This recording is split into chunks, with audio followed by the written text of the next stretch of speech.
Hello, আসসালামু আলাইকুম। কেমন আছেন সবাই? আশা করি সবাই অনেক অনেক ভালো আছেন। তো আলহামদুলিল্লাহ আমরা ২০ রোজা শেষ করে আজকে ২১ রোজা যাব। তো এটা হচ্ছে আজকে সিম্পল রান্নাবান্না।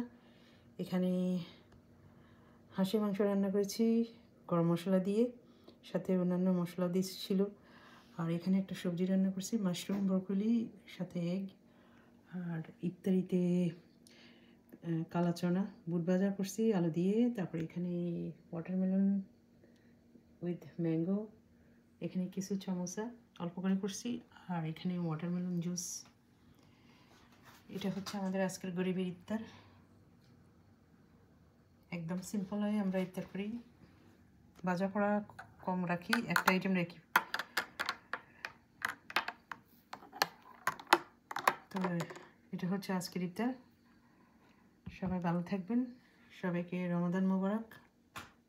আল্লাহ হাফেজ।